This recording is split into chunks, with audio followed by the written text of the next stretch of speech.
Hi, good morning. Welcome to Coffee with Me. I'm Susan B Lochocki, running for President of the United States as a write-in, and this is my temporary kitchen. Welcome. So I'm still marching votes for women.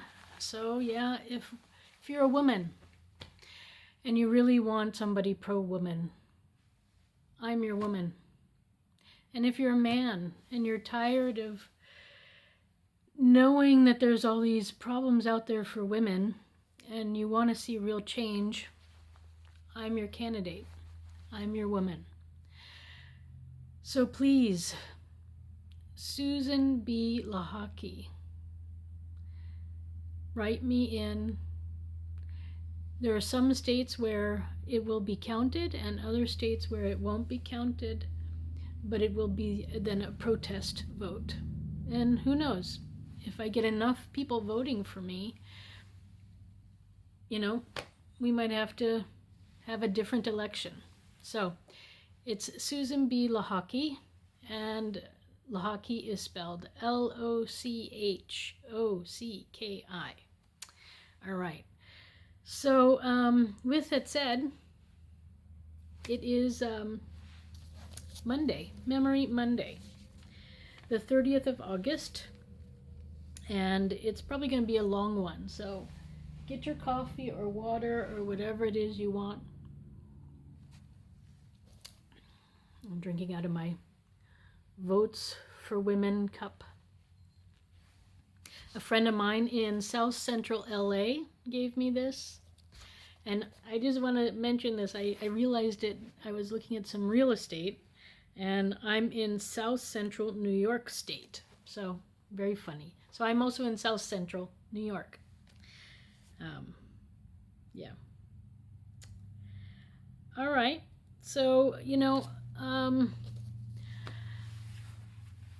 with all the marching and things that have been going on lately, I was contemplating, now that I'm really officially just a write-in, to get attention for myself, that I might do a physical march in Washington. But then I realized, it's hurricane season and we still got the coronavirus, and if people are coming from all over to take part in like a mother march, I was gonna, there's gonna be mothers with babies and strollers, and I think it's not gonna be a good thing. So rather than stress everybody out and make everybody come to Washington, I'm just going to continue my political campaign online. I'm still marching, as you see. I'm still marching for women. It's still the 100-year anniversary year, which is what I'm celebrating. We're finishing, this is the last day of the month when it happened, and then, but, yeah. Women, we have a voice. We need to be heard. We need to be seen. And we need rights, but we need good rights in the right place. And, I released a video last week from a Native American who talked about the doctrine of discovery and the fact that our Constitution is, was meant to really focus on white men, landowners. And, I'm not a white man landowner, and a lot of other people are not. And that's what our Constitution is based on. So, with our anniversary, our 250-year anniversary coming up, I know that other governments rewrite their documents sometimes. I really think that it might be time to rewrite ours too, so that it's more inclusive, so that, we others, other than white male landowners, also get rights too. And it should be included in the document, not as an amendment or anything like that. So, yeah, but I'm going to actually talk more about that tomorrow. Today I wanted to talk about the fact that I also have a dream.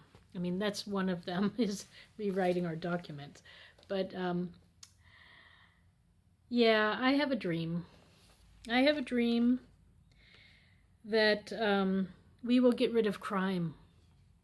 And oddly enough, I just got a tweet from Donald Trump. I mean, not just me, you know, everybody else on Twitter did too.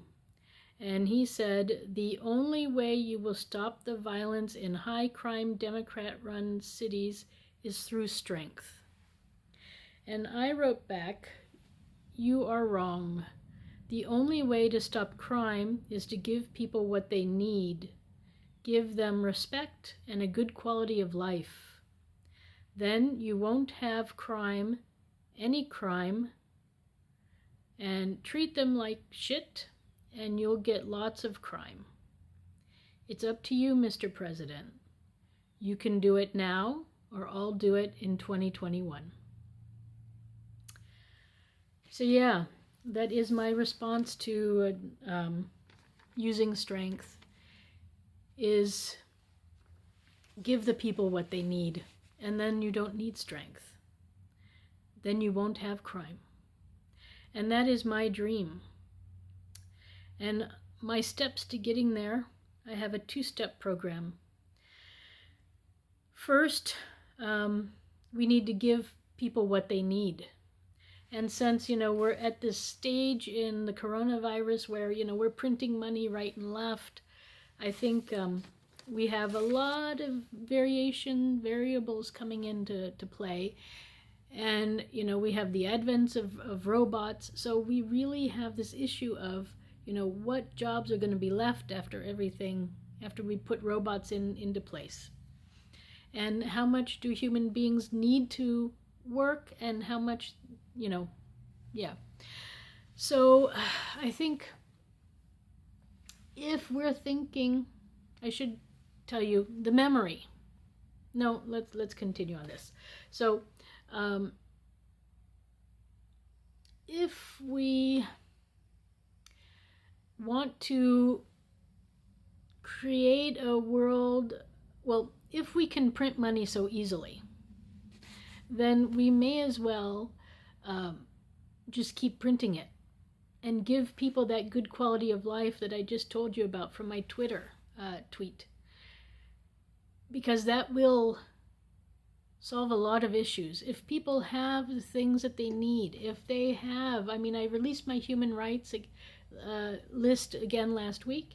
If people have a roof over their head, clothing on their back, food in their stomach, if they have access to the internet, if they have many other things that they need, if they have those things, you won't have crime. You will have actually happy citizens who will be willing to help you and do whatever it is that you want to do. But we don't have that.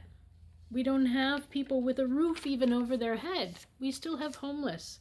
I'm in I'm in South Central New York, so I'm in a little bit, about 2 hours outside of New York City, maybe 3.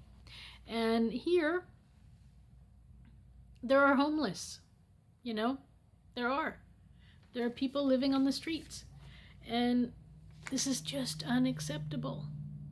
I'm actually near where Woodstock happened. So, you know, yeah, and one of the other things, not only giving people what they need, but also making sure that they don't have too many restrictions on their freedoms. I think crime, we can all agree what crime is. Crime is murder, rape, and theft. Those are the main sort of crimes that most people in most countries, and certainly in the United States, would agree that those are crimes.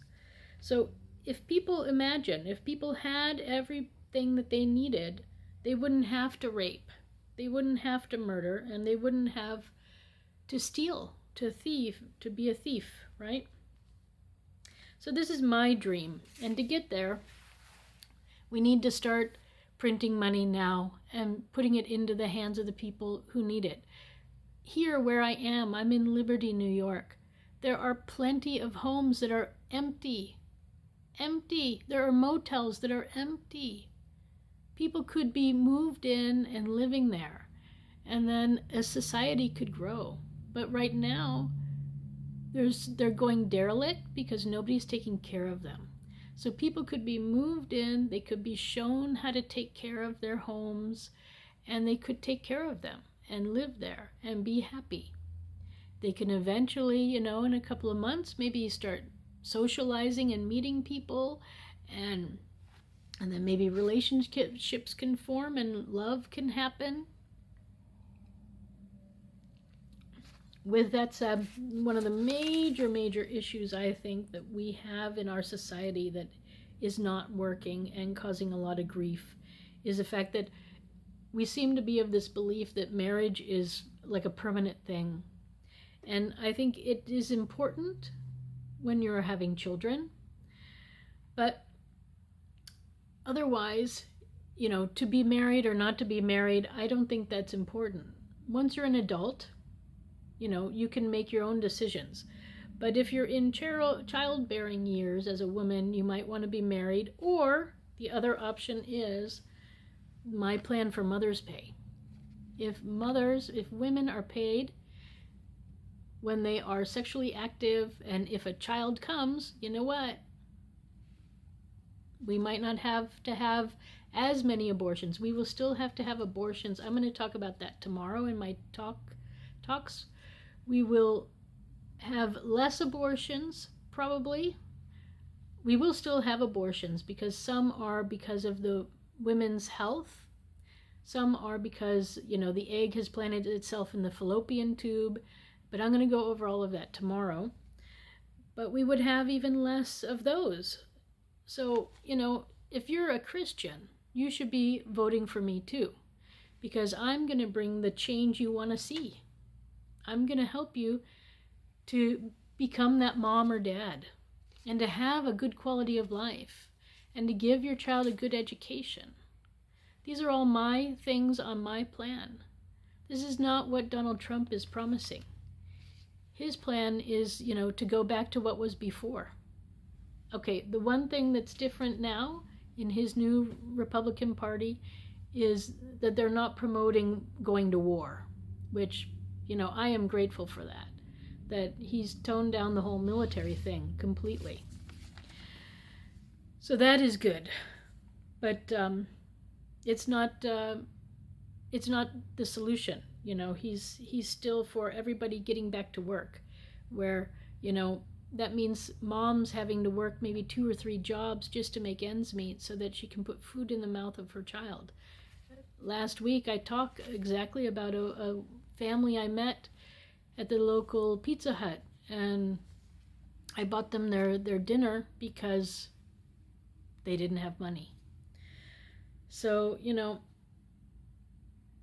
if we're printing money, let's just print it and give it to the people and let them, and if we have empty homes in apartment buildings, let's put people in there and get the things used and get